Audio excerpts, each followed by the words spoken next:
bàbá Marcus ló ń fọwọ́ ara wọn ṣíra wọn. Ẹjọ́ ti pọ̀ jù, wá sọ̀rọ̀ níbí, á sọ̀rọ̀ lọ́hùn, á sọ pa, á ṣàwo, á grant interview. Gbogbo ọ̀rọ̀ tó ń sọ wọn sọ fún wa pé ká kúrò nínú ẹ̀ṣẹ̀, pé ká wá sínú ìmọ́lẹ̀. Ọ̀rọ̀ kíní ni kíní ẹni eléyìí máa kú, eléyìí máa ṣe gbá, ìyẹn máa ṣe gbá, kíní kan kì í ṣe Ọlọ́run. Mose Kasali kì í ṣe prophet of God. Igi ńlá kì í ṣe prophet of God. Adébóyè kì í ṣe prophet of God. Kíní kan kì í ṣe prophet of God. Àrí akéwùgbà góòdù, àtàṣà akéwùgbà góòdù. Ẹni tí ò ràn yín, tí ò kàn yín, tí ò rí tí yín rò, ẹ bu, ẹ tún wá lọ apologize, ẹ ṣe gbogbo ẹ bá ilé ìjà, ẹ bá tọ̀hún jà, ẹ bá tọ̀hún jà. Prophet. Ìkìlọ̀ ńlá rèé o fún wòlíì Marcus Tibetan látọ̀dọ̀ ọ̀gbẹ́ni David tó sọ̀rọ̀ nínú fọ́nrán yìí. Arákùnrin yìí farabalẹ̀ fún bàbá yìí ní ọ̀rọ̀ ọpọlọ, ọ̀rọ̀ tó make sense, ọ̀rọ̀ tó gbà pé kéèyàn lọ ronú pìwàdà, ọ̀rọ̀ ìkìlọ̀ tó lágbára.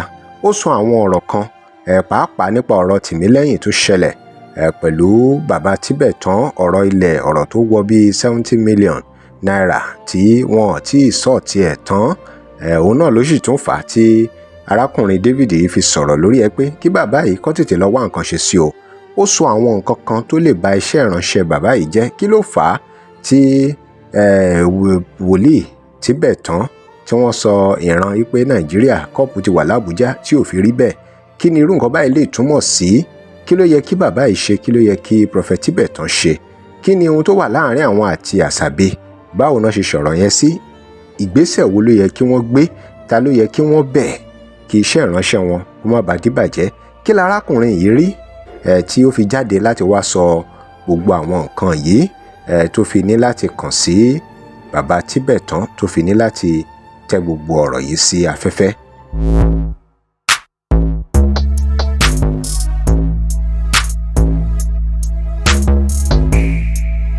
Welcome to crossblogxtv. Remember to like, share and follow us. Gbogbo etí arákùnrin yìí ní òun sọ, ó ní nítorí iṣẹ́ ìránṣẹ́ wọn ni wípé èwo ni kéèyàn ṣiṣẹ́ látọjọ́ ọjọ́ ìkó wá di wípé gbogbo àdẹ̀wà dìbàjẹ́ báyẹn. Ó ní kí ran iṣẹ́ ìránṣẹ́ wòlíì Tibetan kó má bàa bàjẹ́ lòun ṣe ń sọ gbogbo eléyìí o. Àmọ́ ẹjá gbóhùn lẹ́nu arákùnrin yìí, ẹjá gbọ́ ọ̀rọ̀ ìkìlọ̀ tó sọ fún wòlíì Tibetan. Ẹ tún wo nǹkan tó tún ṣẹlẹ̀ pẹ̀lú àwọn àti David Tìmílẹ́yìn. Àti January mo ti ń sọ sórí platform mi pé kán jọ kán gbàdúrà bàbá ẹ̀ kó má bàa ṣùgbọ́n mi ò tí ì mọ̀ pé ti David Tìmílẹ́yìn náà wà nílẹ̀ báyìí. Ẹ wo scandal tí wọ́n tún lọ fara wọn sí pẹ̀lú David Tìmílẹ́yìn. Ìṣẹ̀kẹ́ sanwó ọmọ yìí ẹ tún fi ọ̀bẹ injection. Bàbá Marcus Tibetan go and do the needful. Bàbá Marcus Tibetan go and do the needful.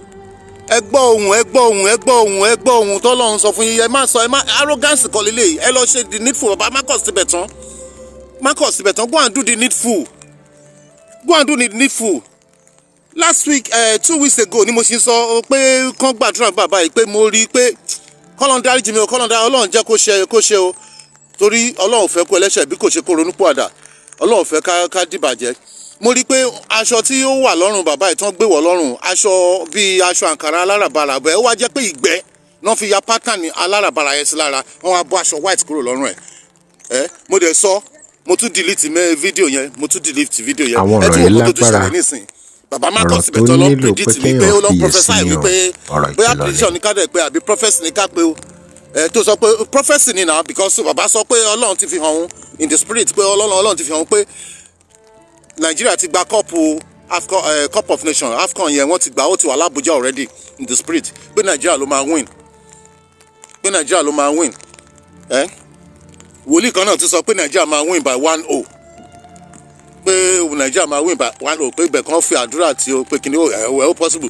Bẹ̀ bàbá Marcus ń sọ wípé a ti gba cup yẹn already pé ó ti wà ní Abuja pé a ti gba cup of nation tán parí tí Côte d'Ivoire náà wà ibi yẹ̀yẹ́ báyìí. Bàbá Marcus ní a ti gbà pé ó ti wà l'Abuja already in the spirit. Ṣó wá rí bẹ́ẹ̀? Àpẹẹrẹ nìyẹn pé Ọlọ́run sọ fún bàbá yìí pé kó lọ túnṣe pé òun ò ránṣẹ́. Gbogbo iṣẹ́ tó ń jẹ́ kì í ṣe gbogbo iṣẹ́ tíyàn bá ń jẹ́ lọ́lọ́run máa ń rán yàn. Ẹlòmíì máa ń jẹ́ iṣẹ́ ara ẹ̀, ẹlòmíì máa ń wòye. Akọ̀wé máa fi ọpọlọ gbé, a máa sọ èyí jẹ yóò jẹ, a máa sọ pọ́lọ́run ló rán òun ṣẹ́. Èmi kan tó bẹ̀rẹ̀ bọ́ọ̀lù yẹn mo rí pé àwọn Côte d'Ivoire wọ́n ń jubilate. Bẹ̀mí ilé sọ fáwọn èèyàn lórí platform wa lórí gbogbo ẹ̀ mú kan sọ pé a máa win by God's grace, ká máa pray pé a máa win. Èmi ti rí pé pé Côte d'Ivoire gbogbo mo ṣe ń lajú mo ṣe ń ṣe mo ṣàn rí aṣọ àwọn Côte d'Ivoire aṣọ orange jersey yẹn náà ni mo rí tán wọ̀ orange jersey àwọn Côte d'Ivoire àwọn Ivory Coast àwọn Côte d'Ivoire tán jubilate èmi ti rí èmi tí mo pera mi lẹ́lẹ́sẹ̀ yìí mo ti rí ni ẹnìkan sọ pé kíní mi ì lè gbówó lé láíláí mo ti rí mo kàn lè máa fẹnu sọ pé a máa win because of course team wa náà la máa support a lè máa sọ fún àwọn èèyàn pé a máa lose now team wa náà la máa support bẹ̀ka sọ pé Ọlọ́run ti sọ fún wa pé cup ti wà ní kíní already ní Abuja already ẹ wo bí bàbá yẹn ṣe ẹ wo bọ́n ṣe ń fi bàbá ṣe yẹ̀yẹ́ lórí íńtánẹ́ẹ̀tì báyìí ẹ wo bọ́n ṣe ń fi bàbá Marcus ṣe yẹ̀yẹ́ lórí íńtánẹ́ẹ̀tì mo ń sọ fún wọn mo ní bàbá yìí èmi torí a nífẹ̀ẹ́ bàbá yín gbàdúrà báyìí bẹ̀rẹ̀ ó máa ń takò àwọn ìjọba burúkú yìí ni náà àwọn ìjọba tó ń fi àjẹ wa bàbá Marcus síbẹ̀ tán á sọ̀rọ̀ sí wọn á ṣe ogbẹ́ all of a sudden ó kọ̀ change àmọ́ nǹkan tó ṣẹlẹ̀ bóyá nítorí owú jíjẹ o àbí kinní kan àbí ìjà kan wà láàrin wa àti wòlíì kan àbí kinní kan àbó fẹ́ káyé gbà tóun ọ̀sọ̀ o ò lè fọ́ọ̀sì ayé pé kan gbà tí ọ̀run ló máa ń jẹ́ kíyàn gbà tí ẹ má ṣe nǹkan tó máa bí Ọlọ́run torí pé ẹ fẹ́ káyé mọ̀ yín ẹnìkan lọ máa bẹ́ẹ̀tì báwo ni wòlíì ṣe máa sọ pé kan lọ máa bẹ́ẹ̀tì pé ẹnìkan ló máa bẹ́ẹ̀tì pé ẹnìkan ló máa win láìpẹ́ Ọlọ́run ló sọ fún ẹ bàbá Marcus síbẹ̀ tán sọ wípé a ti gba African Cup of Nations bó ti wà l'Abuja already ẹ wá wò báyìí bí Nàìjíríà fi ṣe fìdí rẹmi èmi ò yọ wọn o bẹ̀ẹ̀kan túbẹ̀ ṣe ni gbogbo ètè mi rí i ọwọ́ Ọlọ́run ni o torí mo ti sọ tẹ́lẹ̀ mo ní kí ọba Marcus kan kíyèsára Marcus síbẹ̀ tán prophet Marcus síbẹ̀ ẹ lọ kíyèsára ẹ lọ túbá gbogbo àwọn tẹ́tí ṣe Ọlọ́run ló lọ́wọ́ sí gbogbo ẹ̀ báyìí o tó fẹ́ fi ojú yín hàn o pé ọ̀n tí tẹ bá ṣẹ́tù àwọn tẹ fi ọ̀bẹ yìí jẹ níṣu irú David tìmílẹ́yìn David ẹ lọ fún lówó ẹ̀ náà ẹ pọ̀ ju gbogbo eléyìí lọ àwa ti ń follow bàbá Marcus síbẹ̀ tán tipẹ́tipẹ́ láti ayé ìgbà tásàbẹ́ ti ń gbé àsàbẹ́ ló gbé Marcus síbẹ̀ tán jáde náà ta ló mọ̀ kó ló Marcus síbẹ̀ tán lọ́yọ̀ọ́ ó kọ̀ di kínní mo dẹ̀ send message èmi gan personally mo mọ WhatsApp mo send sáwọn èèyàn pé kán kìlọ̀ fún àsàbẹ́ kó má bá Marcus síbẹ̀ tán jà kí kó filẹ̀ pé kí wọ́n dẹ̀ kìlọ̀ fún Marcus síbẹ̀ tán kó ṣọ́ra because I don't have Asabe's number mba send message Asabe personally èmi sọ fún àwọn èèyàn mo sọ fún àwọn èèyàn tí mo mọ̀ tán mọ Marcus síbẹ̀ tán pé kán má jà ọ̀dẹ̀ ń pé kán sọ fún Marcus síbẹ̀ tán mo tiẹ̀ sọ sórí íńtánẹ̀tì pé sórí íńtánẹ̀tì kó tó di pé wọ́n tún ní kí n delete ẹ̀ kán sọ fún Marcus síbẹ̀ tán kó ṣọ́ra kí iṣẹ́ ìránṣẹ́ má bàa di àwọn ọ̀rọ̀ yìí lágbára ọ̀rọ̀ tó nílò pé kéèyàn kó má di kó máa wo church báyìí kò ní rẹ́lòmíì bẹ́ẹ̀ àwọn èèyàn máa sá fún